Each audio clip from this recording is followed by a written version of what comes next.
Abra sua Bíblia na segunda carta de Pedro, capítulo 2. Você que está chegando aqui agora, na internet ou presencialmente, nós começamos hoje de manhã a fazer um estudo dessa carta. Não temos como fazer uma exegese de toda a carta. Vamos com esse estudo até domingo que vem pela manhã. Essa carta tem apenas 3 capítulos. O capítulo 1, Pedro tratou da maturidade cristã. Pessoas que se convertem precisam crescer, precisam amadurecer. O capítulo que nós vamos ler agora fala sobre a questão das heresias, dos falsos mestres dentro da igreja. E o capítulo de domingo que vem pela manhã, quando encerraremos o estudo desta carta, trata do dia do Senhor, a volta de Cristo. Essa segunda carta de Pedro, gente, é muito atual, muito atual. E é por isso que chamou a nossa atenção e Deus colocou pelo Espírito isso no nosso coração. Eu vou fazer um exercício que eu fiz hoje de manhã. Quem tem Bíblia impressa, levanta aí por favor, mas tem que levantar forte, não fica com medo não, levanta a Bíblia impressa, quem tem Bíblia impressa. Muita gente, graças a Deus. Agora quem tem Bíblia eletrônica, no telefone, pode levantar o telefone. Ótimo, olha quantos telefones, muito bem. Agora quem não tem Bíblia? Ninguém confessa, tem um ali. Olha, passa ali na livraria e compra uma Bíblia. Porque nós que somos de Deus não podemos deixar de ter uma Bíblia em casa. Capítulo 2, segunda carta de Pedro. No passado surgiram falsos profetas no meio do povo, como também surgirão entre vocês falsos mestres. Estes introduzirão secretamente heresias destruidoras, chegando a negar o soberano que os resgatou, trazendo sobre si mesmos repentina destruição. Muitos seguirão os caminhos vergonhosos desses homens e por causa deles será difamado o caminho da verdade. Em sua cobiça, tais mestres os explorarão com histórias que inventaram. Há muito tempo sua condenação paira sobre eles, e sua destruição não tarda. Pois Deus não poupou os anjos que pecaram, mas os lançou no inferno, prendendo-os em abismos tenebrosos, a fim de serem reservados para o juízo. Ele não poupou o mundo antigo quando trouxe o dilúvio sobre aquele povo ímpio, mas preservou Noé, pregador da justiça, e mais 7 pessoas. Também condenou cidades de Sodoma e Gomorra, reduzindo-as a cinzas, tornando-as exemplo do que acontecera aos ímpios. Mas livrou Ló, homem justo que se afligia com o procedimento libertino dos que não tinham princípios morais. Pois vivendo entre eles todos os dias, aquele justo se atormentava em sua alma justa por causa das maldades que via e ouvia. Vemos, portanto, que o Senhor sabe livrar os piedosos da provocação e manter em castigo os ímpios para o dia do juízo, especialmente os que seguem os desejos impuros da carne e desprezam a autoridade. Insolentes e arrogantes, tais homens não têm medo de difamar os seres celestiais. Contudo, nem os anjos, embora sendo maiores em força e poder, fazem acusações injuriosas contra aqueles seres na presença do Senhor. Mas eles difamaram o que desconhecem, e são como criaturas irracionais guiadas pelo instinto, nascidas para serem capturadas e destruídas. Serão corrompidos pela sua própria corrupção. Eles receberão retribuição pela injustiça que causaram. Consideram prazer entregar-se à devassidão em plena luz do dia. São nódoas e manchas, regalando-se em seus prazeres. Quando participam das festas de vocês, tendo os olhos cheios de adultério, nunca param de pecar. Iludem os estáveis e têm o coração exercitado na ganância. Malditos! Eles abandonaram o caminho reto e se desviaram seguindo o caminho de Balaão, filho de Beor, que amou o salário da injustiça, mas em sua transgressão foi repreendido por uma jumenta, um animal mudo que falou com voz humana e refreou a insensatez do profeta. Esses homens são fontes sem água, névoas impelidas pela tempestade. A escuridão das trevas lhes está reservada, pois eles, com palavras de vaidosas, arrogância e provocando os desejos libertinos da carne, seduzem os que estão quase conseguindo fugir daqueles que vivem no erro. Prometendo-lhes liberdade, eles mesmos são escravos da corrupção, pois o homem é escravo daquilo que o domina. Se tendo escapado das contaminações do mundo por meio de conhecimento do nosso Senhor e Salvador Jesus Cristo, encontram-se novamente nelas, enredados e por elas dominados, estão em pior estado do que no princípio. Teria sido melhor que não tivessem conhecido o caminho da justiça, de que depois de o terem conhecido, voltarem as costas para o santo mandamento que lhes foi transmitido. Confirma-se neles que é verdadeiro o provérbio: o cão volta ao vômito, e ainda a porca lavada volta a volver-se na lama. Que o Espírito Santo nos abençoe. Pedro pegou pesado. Não deixou barato, gente. O capítulo 1 tem relação com o capítulo 2 e o capítulo 3. Se uma pessoa amadurece espiritualmente, se uma pessoa após a sua conversão busca o crescimento, ela tem condições de discernir entre esses falsos mestres. Se ela conhece a palavra de Deus, ela vai discernir entre heresias, aquilo que é de Deus e aquilo que não é de Deus. Se uma pessoa é madura, se uma pessoa busca a maturidade cristã na sua vida, conhece a palavra, ele vai entender que tudo isso faz parte do processo do dia do Senhor, da volta de Cristo. Mas o capítulo 2, Pedro está tratando exatamente dos mestres que surgem entre nós. Atenção, gente. Enquanto a primeira carta de Pedro tratou dos perigos de fora que atacavam a igreja, na segunda carta de Pedro, ele está falando dos perigos de dentro da igreja. As portas estão abertas. Entram na igreja todo tipo de pessoa. Há pessoas que vêm com aparência de luz, mas acabam se desviando e muitas vezes permanecem dentro de nós, mas não é um dos nossos. Eu quero chamar a atenção para alguns pontos importantes nessa passagem do capítulo 2 da segunda carta. Primeiro, a presença contínua de heresias na história da igreja. O versículo 1 diz que no passado surgiram falsos mestres, como também surgirão entre vocês. A presença de pessoas que não são de Deus, com ensinamentos distorcidos na igreja,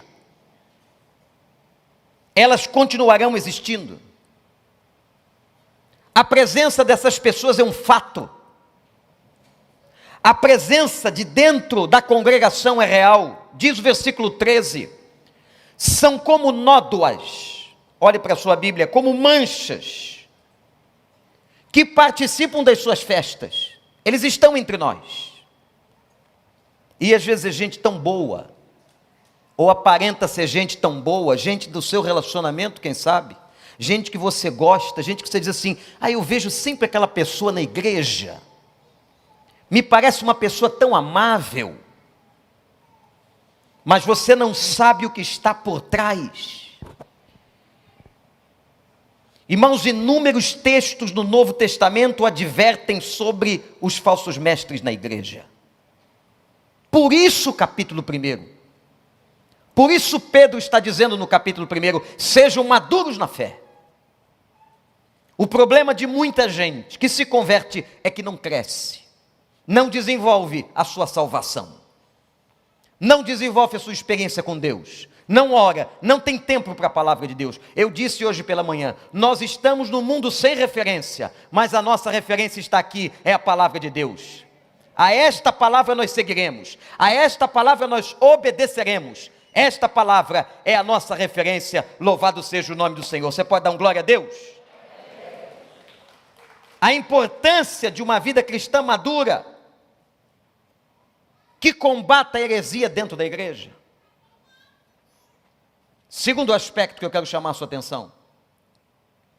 Primeiro, a heresia sempre existiu e sempre existirá.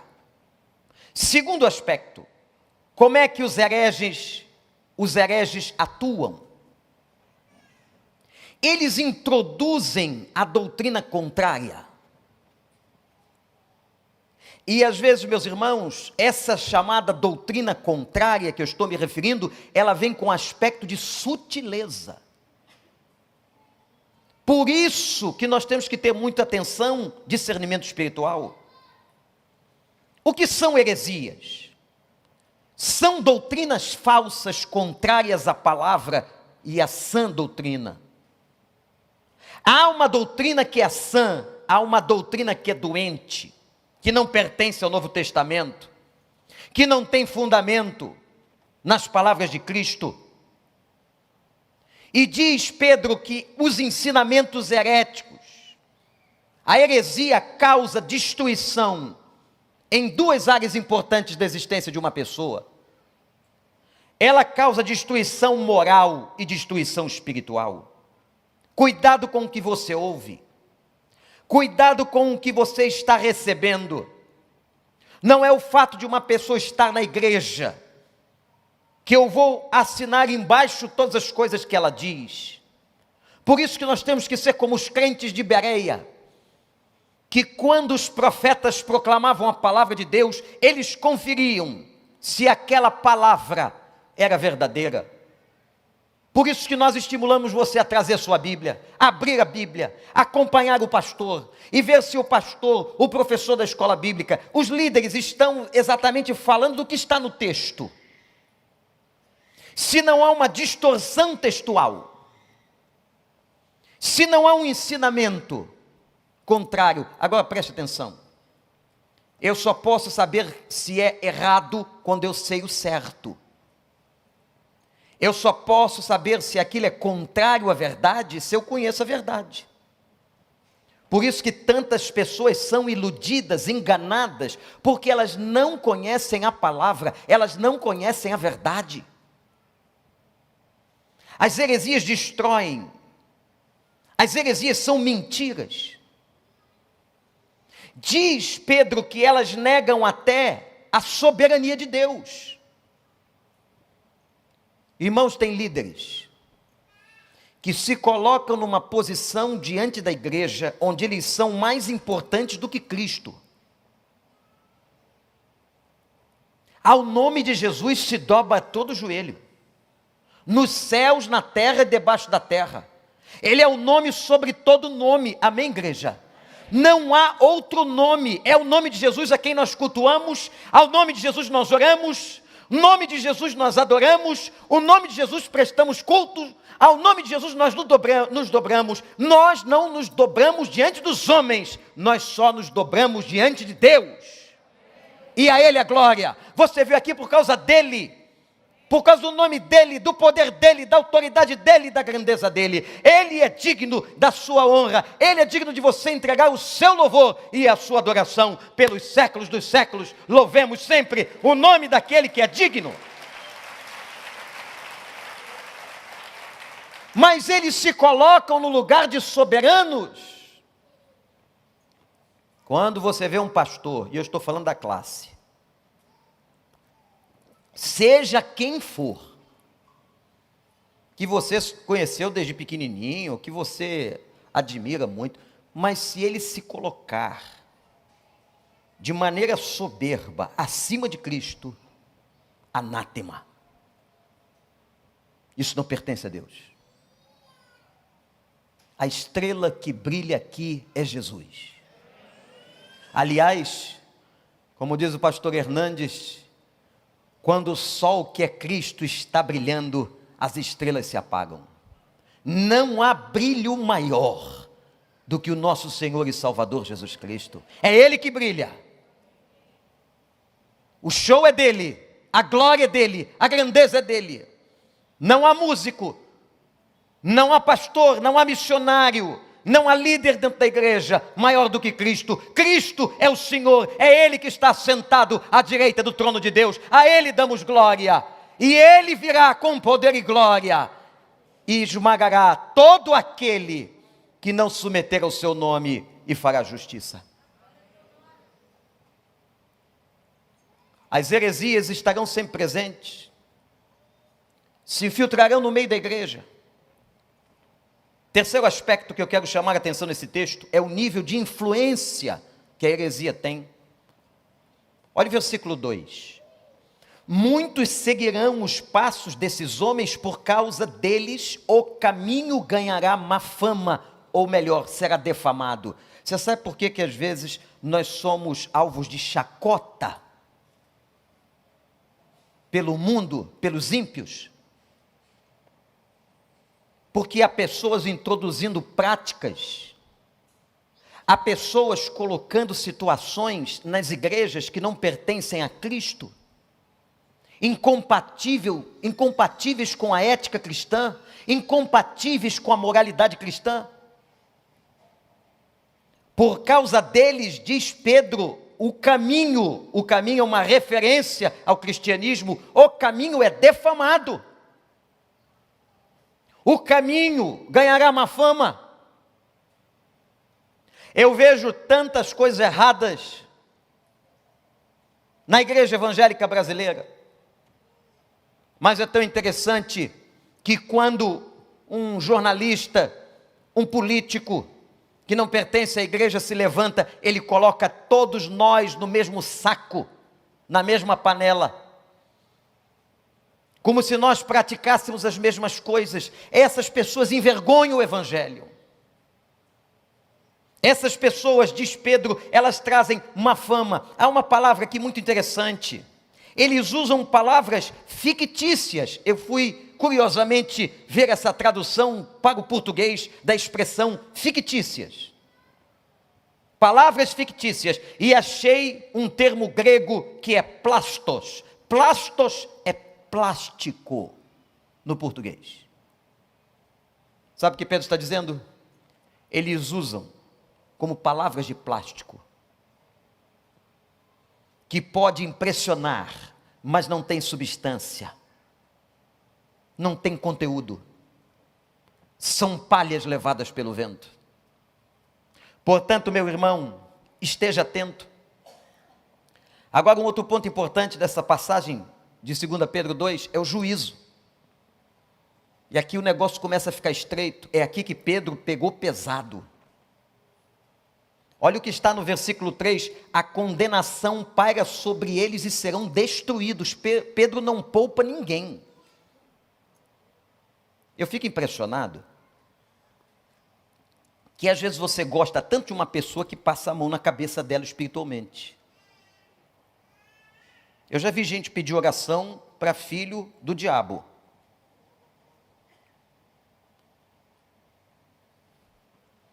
Ora por mim. Os filhos do diabo não têm condições de orar por você. O Deus deles é outro. E aí você gosta muito de uma pessoa, ela está totalmente errada espiritualmente, você passa a mão. Ah, mas é tão boazinha, é tão gente boa. É tão minha amiga, é tão meu amigo. E você cultiva, e você mantém uma camuflagem, e você estimula uma camuflagem. Seria muito mais bíblico se você dissesse a verdade. Um amigo verdadeiro diz a verdade. Sim ou não, gente? E dizer para uma pessoa: você não está num bom caminho, com todo amor, com todo respeito, com todo carinho. Ninguém precisa ser agressivo. Ninguém precisa colocar o dedo sobre o outro com palavras de agressividade. Isso não ganha ninguém. Tem gente que tem um evangelismo tão explosivo que não ganha ninguém, só destrói. Por isso que muitas vezes filhos não ganham seus pais e pais não ganham seus filhos. É um evangelismo explosivo, agressivo. Mas nós não podemos passar a mão na cabeça. São seus amigos, continuará sendo, mas são alvos da sua oração, da sua intercessão, para que se convertam. Tem pessoas lá no seu negócio, que são bons profissionais, mas não são convertidos. Que têm que ser alvos da sua oração, da sua intercessão e do seu evangelismo. Deus nunca deixou e nem deixará um errante, diz Pedro, sem castigo. Agora ele traz alguns exemplos. Aonde ele mostra o juízo de Deus, atenção irmãos, e mostra que a impiedade não fica sem punição. E mostra que essas pessoas que desvirtuam o evangelho e que estão no meio da igreja, conduzindo ou levando uma falsidade à igreja, essas pessoas, elas terão a sua recompensa, o seu castigo e o juízo. Quando um pastor assume este púlpito, seja eu ou qualquer outro profeta, homem ou mulher, deve ser alvo das nossas orações. Você ora pelo pastor que vai pregar antes de você sair de casa? Para que ele seja um fiel proclamador do evangelho. Porque nós, irmãos, não viemos aqui ouvir a psicologia, apesar de eu ser psicólogo, nem a filosofia, nem afirmações do direito, nem sentenças políticas ou sociais. Nós viemos aqui ouvir o evangelho. Portanto, o que requer de nós, pastores, pastor Davi Curti, que está entre nós, é que sejamos especialistas no evangelho. Nós não temos que ser especialistas em nenhuma outra ciência, mas temos que ser especialistas na teologia da interpretação e da hermenêutica, para sermos fiéis àquilo que Deus está dizendo, e não venhamos nós a distorcer. Portanto, quando você for ouvir uma pregação, onde quer que seja, não importa qual seja a qualificação acadêmica do pregador, mas que você diga assim: Senhor, usa essa pessoa que tem o teu Santo Espírito como vaso e que traga a nós uma interpretação coerente da tua palavra. Posso ouvir amém? Posso ouvir? Aí Pedro começa dizendo: vou dar exemplo a vocês que Deus não deixa ninguém que faz coisa errada sem castigo. Ele começa pelo céu, a queda dos anjos, versículo 4. Deus não poupou os anjos que pecaram, os lançou no inferno. E aqui vem algo muito interessante sobre descoberta teológica. Olha o que está aqui: os lançou no inferno, presos em abismos tenebrosos, e estão aguardando julgamento. Se você quer ler o que aconteceu no céu, a queda de 1/3 da ordem angelical, eu estou falando de 33,3% do número de anjos celestiais que caíram. A história está resumidamente na Escritura, em Isaías 14 e Ezequiel 28, leia e estude esses textos. O anjo Lúcifer, o anjo de luz, pecou e arrastou 1/3 das ordens celestiais, diz Apocalipse capítulo 12, versículo 4. E o texto de Pedro, de forma revelatória, nos mostra que uma parte desses anjos caídos está solta e uma parte está presa. Olha como Deus é bom. Sabe o que significa isso? Tem muito demônio solto, mas nem todos estão. Talvez nós não suportássemos. Então, pela misericórdia e soberania de Deus, alguns desses demônios estão acorrentados, segundo Pedro, aguardando julgamento desde que caíram. O motivo da queda é o motivo de Lúcifer, quando tentou tomar o lugar de Deus. Quando tentou ser igual a Deus. Tentativa essa que o homem continua tentando exercer, numa ousadia. Mas o problema do homem é que ele não consegue fazer água, ele só faz refrigerante. Ele faz suco misturado. Mas a água que o corpo precisa, só quem dá é o Senhor dos Exércitos. Ele faz a vitamina D, mas ele não consegue fazer um sol. Ele pode colher as frutas, ele pode colher os legumes, as hortaliças, mas quem criou essas sementes da fauna e da flora foi o Senhor dos Exércitos. Ele colocou os animais sobre a terra. O homem pode tentar inventar qualquer coisa, e continua tentando, misturando inseminações genéticas, mas ele não consegue chegar lá, porque o poder do Criador é muito grande. Nós achávamos que éramos participantes de uma galáxia, existem milhares e milhares de galáxias, e sabe que o Criador diz em Salmos, que todas as estrelas cabem na palma da sua mão. Você pode imaginar o tamanho desse Deus?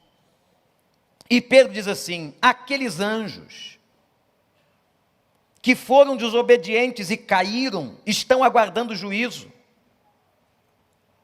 O segundo exemplo que ele dá é da sociedade dos dias de Noé. Veja, o primeiro exemplo foi o exemplo de seres angelicais. O segundo, dos dias da sociedade de Noé. Sociedade essa que vivia tanta perdição que esse texto ou essa história é citada pelo próprio Senhor Jesus.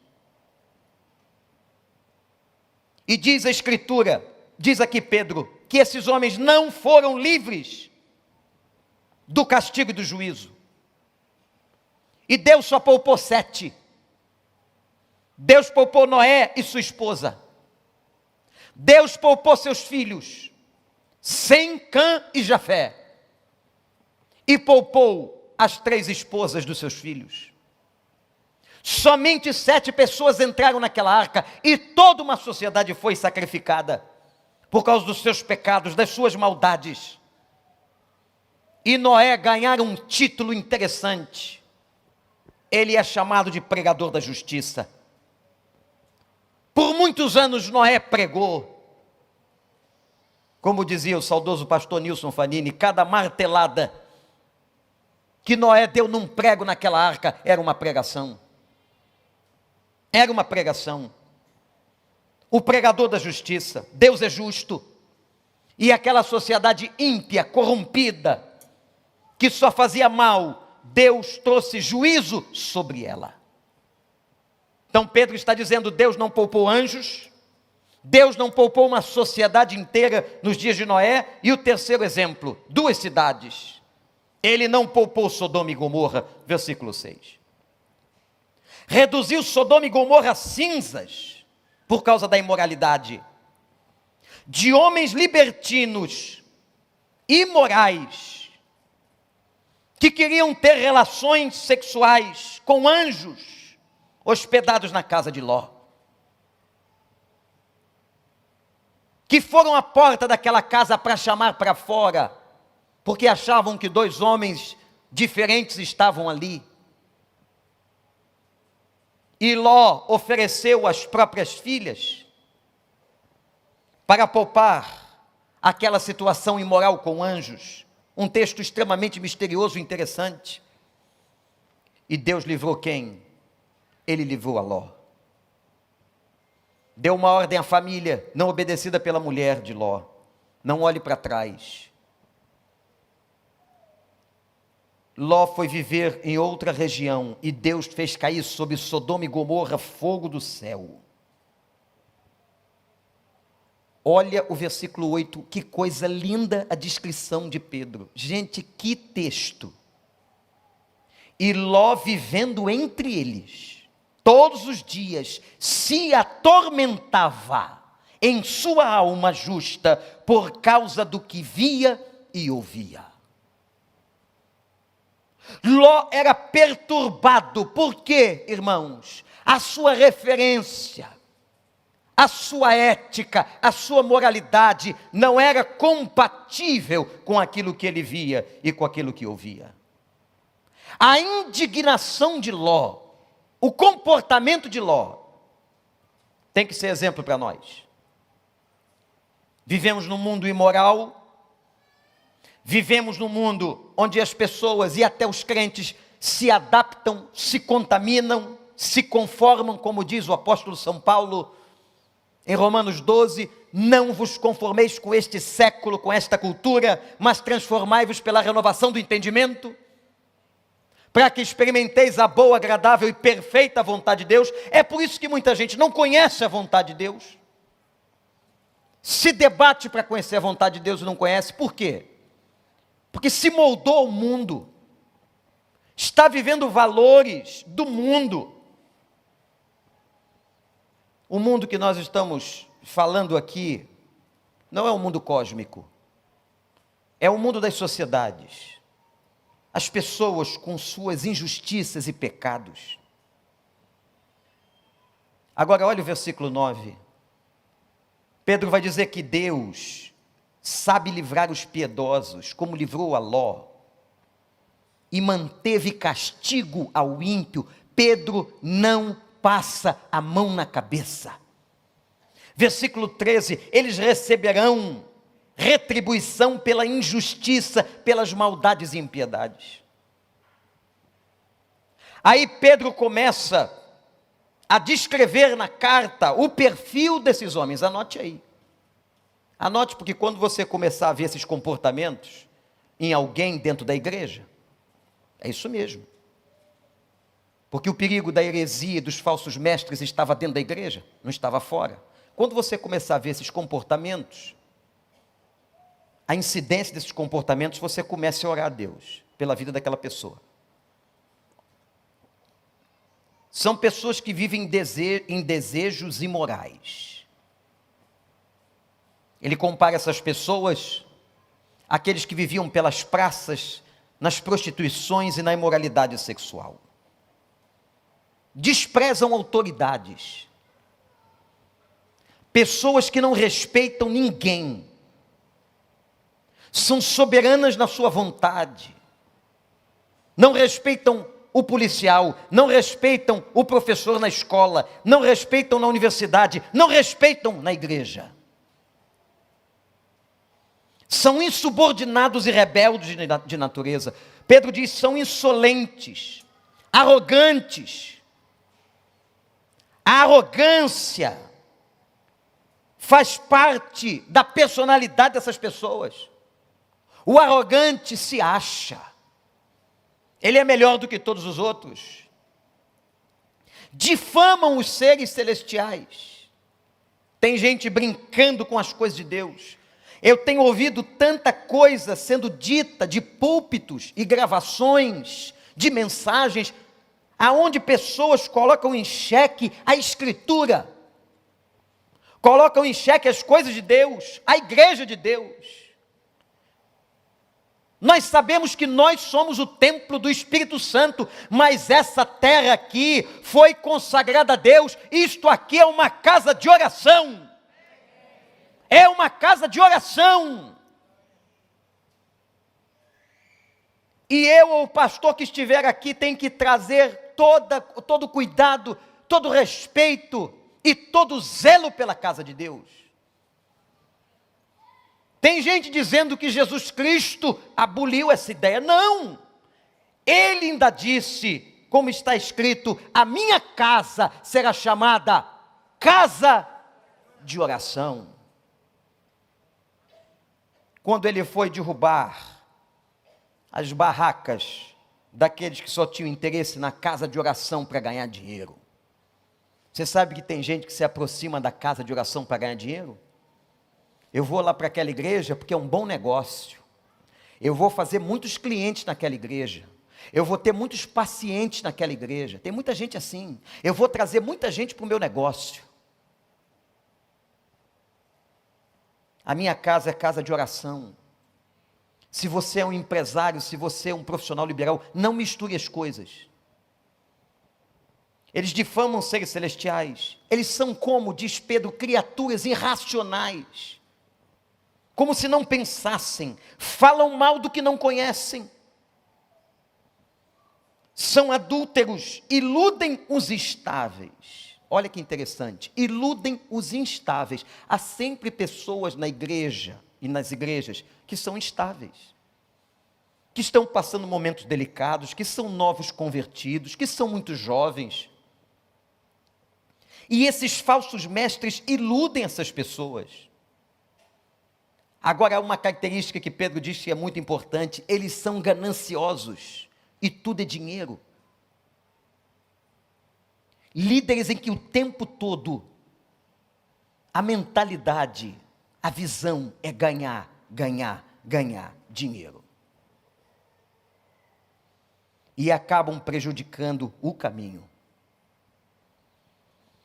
Aí nesse particular, quando Pedro expõe as características desses homens ou mulheres, ele traz o exemplo de Balaão.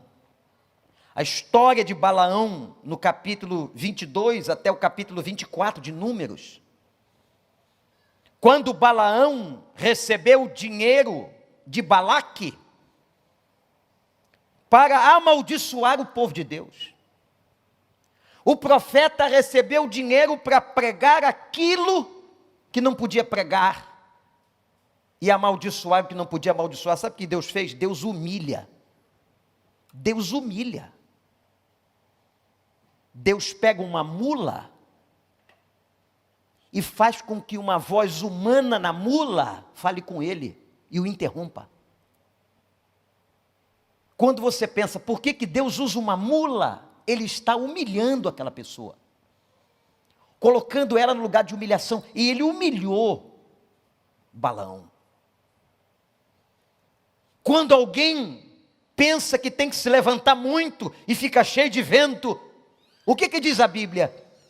A soberba precede a queda. Quando alguém sobe muito e Deus, na sua misericórdia, por amor à igreja, deixa que assim como subiu rápido, tropece e caia. Esse não é o nosso desejo sobre a vida de ninguém, mas isso é o que acontece, e pode acontecer com qualquer um de nós.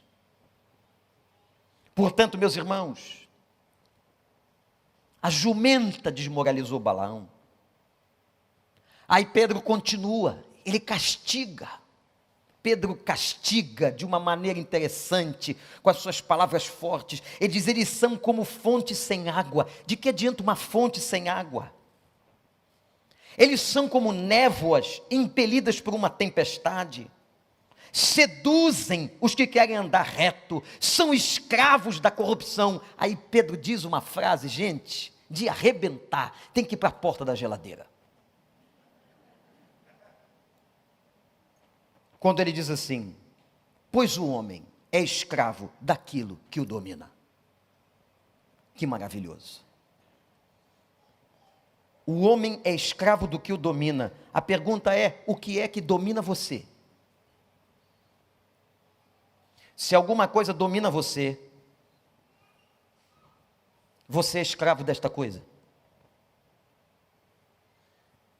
Agora Pedro vai dizer o seguinte, vai trazer um questionamento interessante, vai dizer assim, e colocar para nós, estes hereges, falsos mestres, eram na verdade crentes? Será que algum dia conheceram o Evangelho? Será que conheceram e deixaram de ser? Olhe para o verso 20. O verso 20 diz assim, eles conheceram o Senhor Jesus, escaparam das contaminações e voltaram a elas.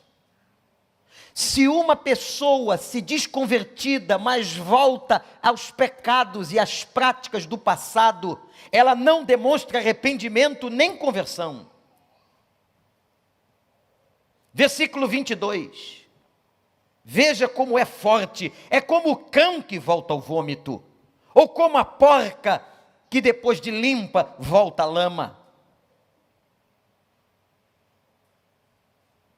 Esse texto é forte, irmãos, mostrando para nós que alguns mestres do pecado, das heresias, esses mestres aparentaram mudanças por um tempo, mas Pedro declara, é a palavra de Deus que declara, o estado deles é ainda mais grave. Era melhor que não tivessem dito terem se convertido. Um dia serão julgados, o juízo recairá sobre eles de uma forma muito mais forte. Era melhor que não tivessem conhecido. Saíram das fileiras da igreja. Irmãos, há tantas coisas, e agora depois da pandemia, tantas desculpas. Não existe uma pessoa convertida, olhe para mim, que não esteja debaixo da autoridade espiritual de uma igreja. Não importa se ela está presencial ou online, ela tem que estar debaixo da orientação espiritual de uma igreja, de pastores que velam sobre ela e têm autoridade sobre sua vida, que as admoestam, que as corrigem. Homens que são corrigidos por Deus, precisam levar correção à congregação. Esse papo de gente que diz agora, e é um grande grupo dizendo, olha, eu sou de Deus, mas eu não sou de igreja. Isso não existe no Evangelho. Porque ser de igreja não é fazer parte do rol de membros de nenhuma delas. Ser de igreja é ser do corpo de Cristo. Eu sou o cabeça e vocês são os membros. Quem que está aqui hoje, ou você que está em casa, quem que faz parte do corpo de Cristo? Essa é a pergunta. Todos nós convertidos, como que automaticamente fazemos parte do corpo de Cristo, somos selados com o Espírito Santo da promessa, amém, gente? Mas esses abandonaram o mundo por um tempo, mas voltaram às velhas práticas. Será que um dia foram convertidos? Há uma grande discussão teológica em torno disso, mas quando eu leio na Bíblia, em João 10, em Romanos 8, Evangelho de João capítulo 3, em Coríntios, em Efésios, algumas coisas me fazem entender o seguinte: pessoas que verdadeiramente, genuinamente nasceram de novo, elas podem cair, mas se levantam. Porque elas são templo do Espírito Santo de Deus. Elas foram seladas com o Espírito Santo da promessa. Como se arranca este selo? A palavra selo é aquela marca que não sai de um animal quando o seu proprietário, a ferro quente, marcava o animal e dizia, este gado é meu.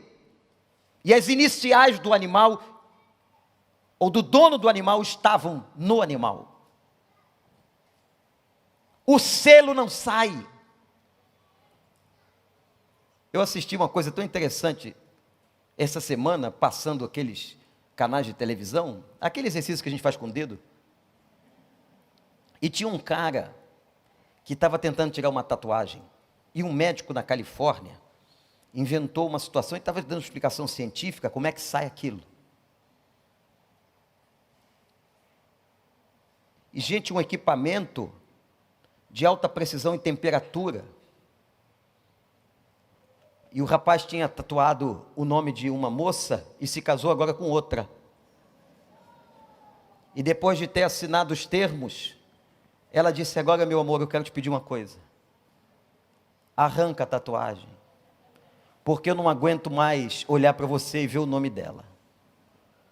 E apareceu as sessões, não sei quantas, pastor Paulo, daquele negócio como se fosse um ferro, um laser quente. Quando aquilo se aproximava, ele gritava de dor.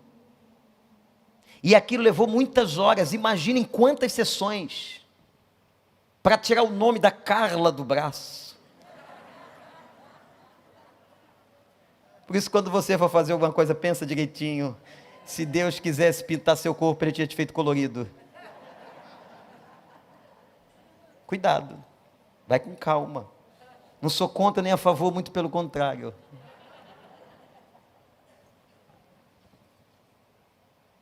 Só que a marca do Espírito não sai.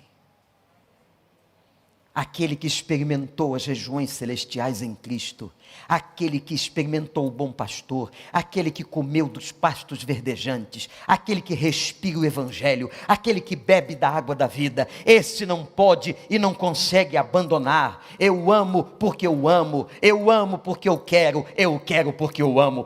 Louvado seja o nome do nosso Senhor e Salvador. Não dá para ficar longe dele. Como é que é aquele cântico? Cadê o Tuta? Está por aí. Quem pisou no santo dos santos, em outro lugar, não sabe viver. Por isso que a gente tem encontrado tanta gente, está parecendo até o pessoal voltando do cativeiro do Egito, esse negócio de pandemia. O povo voltando, quando chega ali na porta, o povo chora. Saudade. E todo mundo com saudade de abraçar os pastores. E vem aquela turma com os vírus e tudo, tá? Vem, pastor. Achando que a gente é imune, não é? Nem pergunta assim, já tomou uma vacina, pastor? Não, vem com saudade. Quando voltamos do cativeiro, estávamos como os que sonham. A nossa boca se encheu de riso, a nossa língua de cântico, e dizíamos entre as nações: grandes coisas fez o Senhor por nós, e por isso estamos alegres.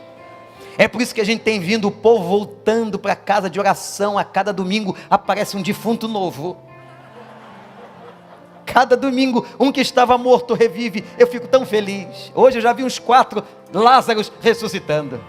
Aliás, se é uma palavra que o Brasil quer dizer hoje, se é uma frase, é Lázaro sai para fora. Está todo mundo dizendo.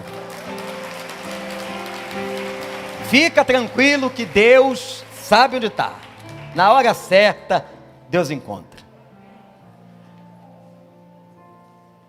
A gente precisa entender que nós fomos feitos para isso. Quando eu sou salvo, quando eu piso no santo dos santos, em outro lugar não sei viver. É por isso que os crentes de verdade choram.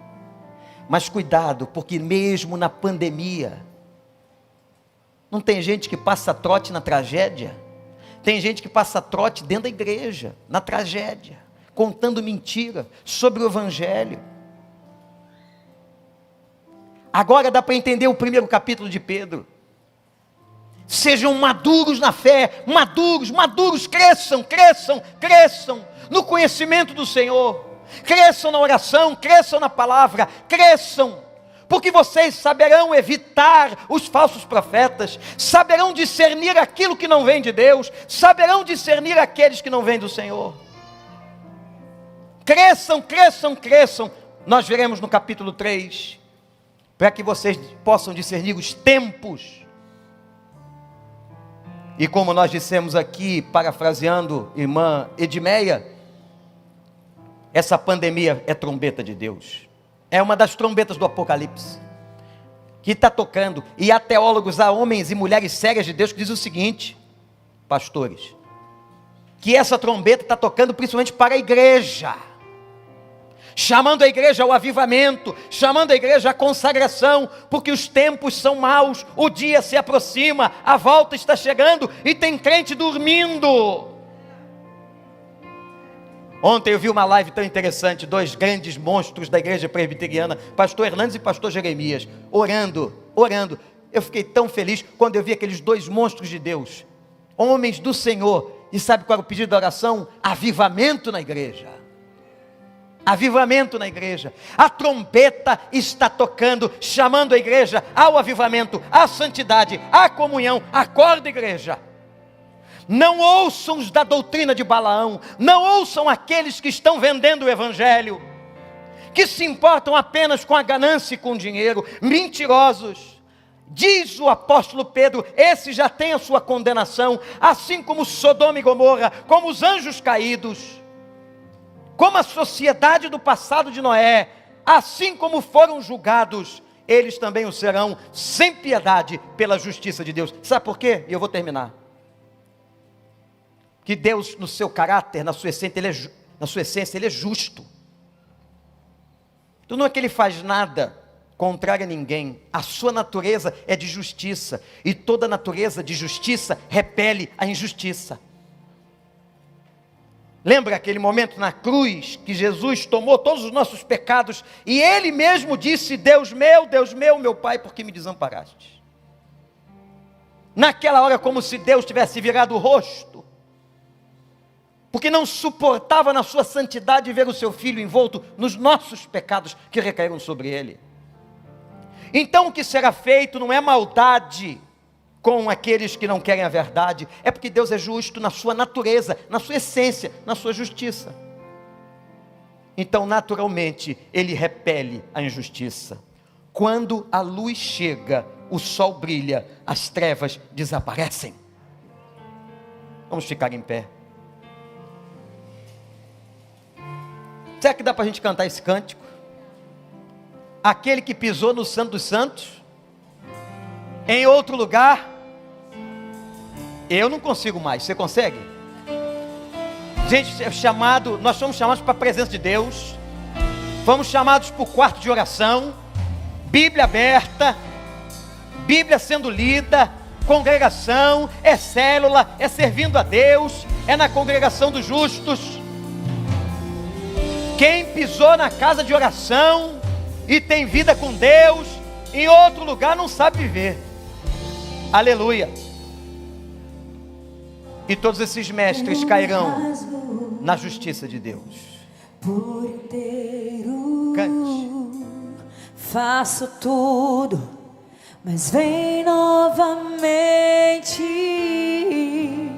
Eu mergulho na mirra ardente, mas peço que tua presença aumente.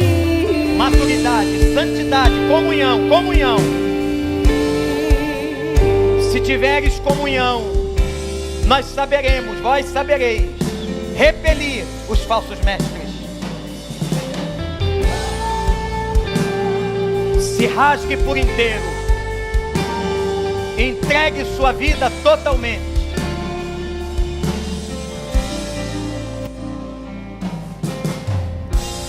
Eu me rasgo por inteiro, faço tudo, mas vem novamente. Eu mergulho na mirra ardente, mas peço que tua presença aumente. E se eu passar pelo fogo, não temerei, na tua fumaça de glória eu entrarei, longe dos santos, não sei mais viver.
Glória a Deus, de mãos para cima, num gesto de rendição a Deus. Isso, igreja, submetendo ao Rei,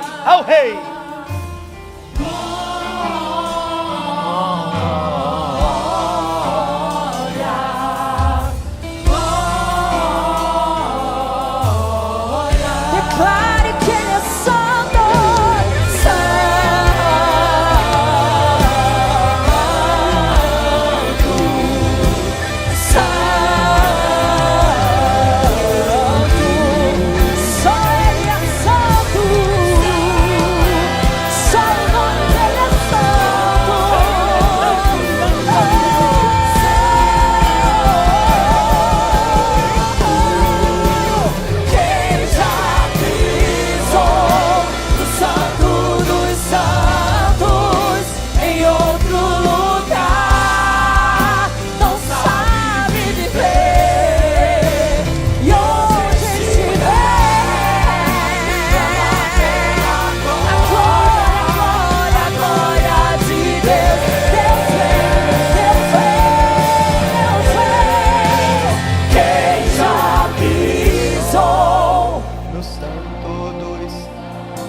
em outro lugar não sabe viver.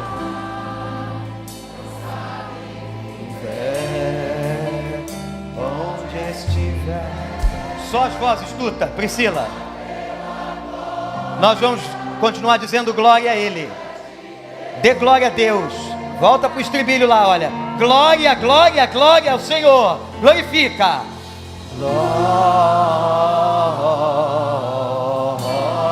Vamos dar glória a Deus. Toda a glória.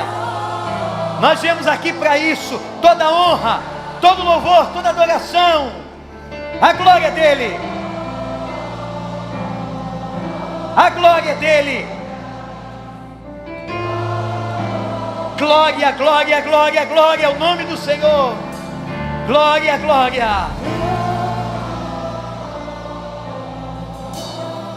Aleluia. Agora vamos dizer que Ele é santo, Priscila. Santo, santo, santo, santo, santo. Ele é santo. As misericórdias dele não deixam que nós sejamos consumidos. Ele é santo. Ele é santo. Nós somos pecadores. Ele é santo. Ele é santo. Ele é santo.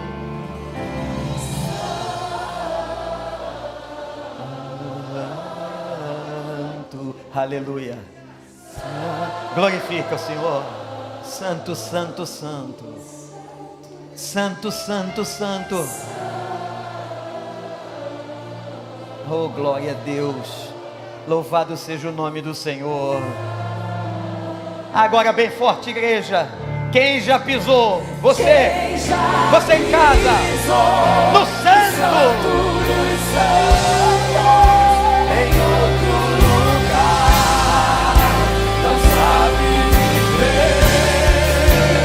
Onde estiver, clama pela glória.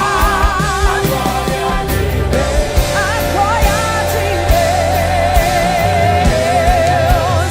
Quem já pisou no santo dos santos, em outro lugar, não sabe viver.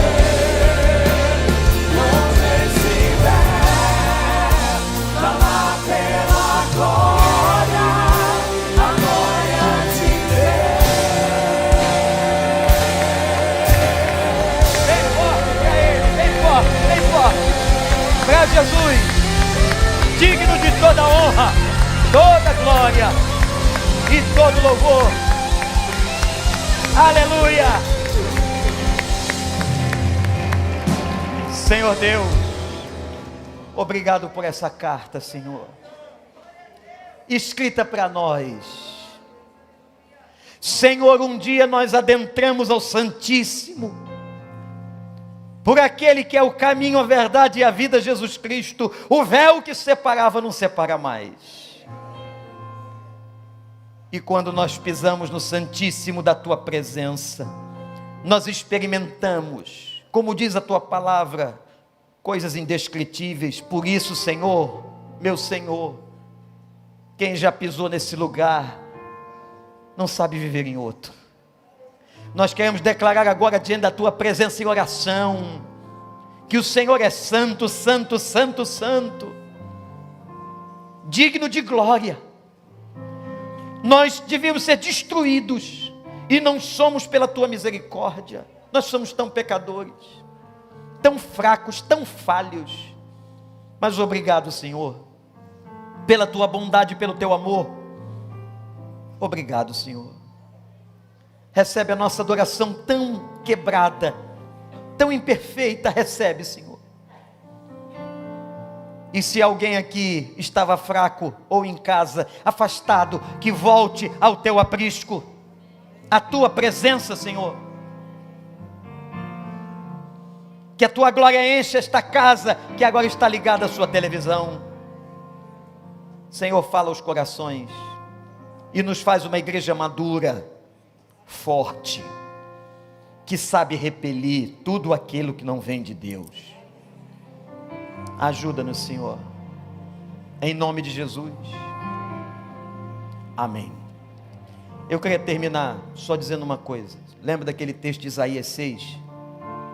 Que os anjos ficavam assim, santo, santo, santo, e o dia inteiro.